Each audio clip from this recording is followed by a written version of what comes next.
Kai Tak, once Hong Kong's international airport, closed on the 6th July 1998. But why did it close? What does the site look like today? Are there any remains of Kai Tak Airport once being there? Well, today we are going to talk about it.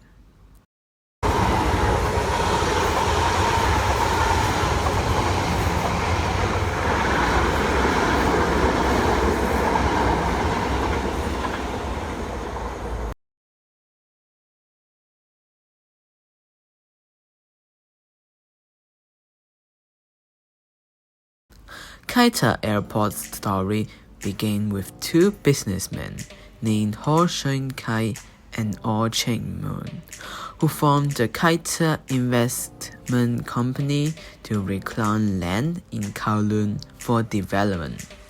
However, their business plan failed, so the government acquired the land from an airfield on the land. In 1928, a coal-red speedway was built for a seaplane that used the adjoining Kowloon Bay. Then, in 1935, the first control tower and hangar at Kai Tak were built. Then, on the 24th of March 1936, the first commercial flight flew into Kai Tak, operated by Imperial Airways. During World War II, Hong Kong was taken over by Imperial Japan, and many prisoners of war were sent to expand the airport.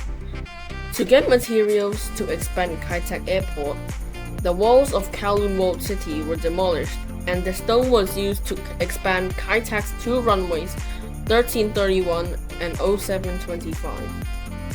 After the end of World War II, Kai Tak Airport was returned to regular commercial use.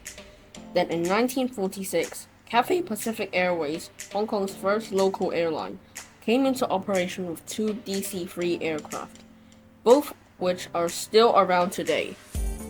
In 1954, the government approved a master plan for Kai Tak Airport's development. By 1957, runway 1331 has been extended to 1,664 meters, while runway 725 will remain 1,450 meters long.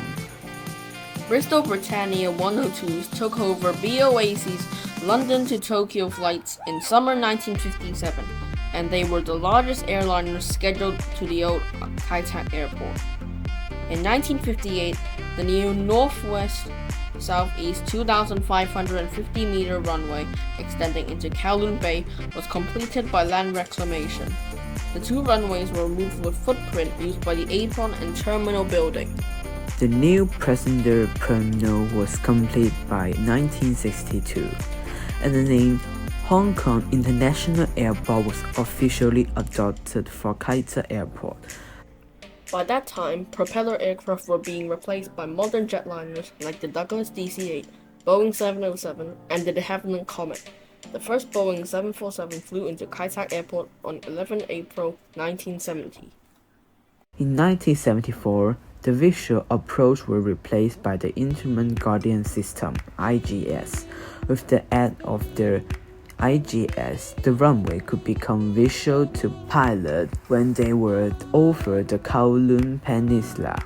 Then in 1975, runway 1331 was extended to 3,390 meters, the final length of the runway. This extension work was completed in June 1974, but the full length of the runway was not in use until 31 December 1995. As construction of the new airport twin has kept the northwestern end of the runway closed. However, by the mid-1980s, Kai Tak Airport was reaching its capacity limit. The growth of Hong Kong put a strain on the airport's capacity. Its usage was close to and for some time exceeded the designed capacity. The airport was designed to handle 24 million passengers per year, but in 1996, Kai Tak handled 29.5 million passengers, plus 1.56 million tons of freight. making it the third busiest airport in the world in terms of international passenger traffic, and busiest in terms of international cargo throughput. Moreover, clearance requirements for aircraft takeoffs and landings made it necessary to limit the height of buildings that could be built in Kowloon. While Kai Tak was initially located far away from residential areas, the expansion of both residential areas and the airport resulted in Kai Tak being close to residential areas. This caused serious noise and engine pollution for nearby residents and put height restrictions, which were removed after Kai Tak closed.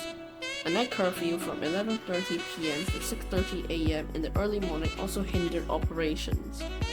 As a result, the government decided to find better locations to build a new airport for Hong Kong.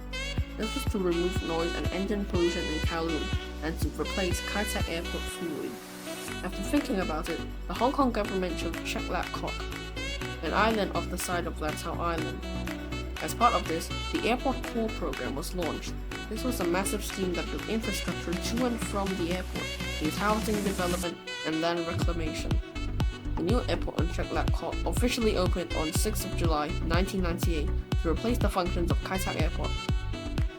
All of the essential airport supplies and vehicles that were left in the old airport for operation were transported to Chek Lap Kok in one early morning with a single massive move, with a police escort. On the 6th of July 1998, at 1:28 a.m., after the final aircraft departed for Chek Lap Kok, Kai Tak was finally retired as an airport.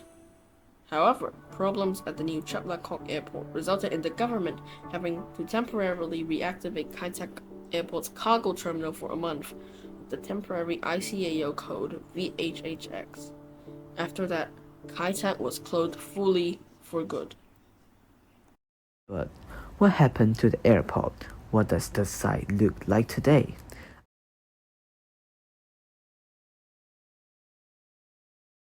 After the closure of the airport, the terminal building housed government officials, automobile display sheet and showroom, gaming arcades, a mall, a go-kart resources, a bowling alley, a snooker hall, a mini golf range, and other recreation facility. In the mid-2000s, the passenger terminal and the hangar was demolished. Many aviation enthusiasts were upset at the demise of Kai Tak because of the unique Runway 13 approach, as private aviation was no longer allowed at Chek Lap Kok, having moved to Shek Kong Airfield. Some enthusiasts had lobbied to keep about 1 kilometer of Kai Tak runway for general aviation, but the suggestion was rejected as the government had planned to build a new cruise terminal on the former runway. In 2013, the Kai Tak Cruise Terminal opened, which was built on the former runway. Ever since 2011, housing and residential developments have been built on the former Kai Tak Airport. That includes a children's hospital, a bunch of new housing, and the new MTR station.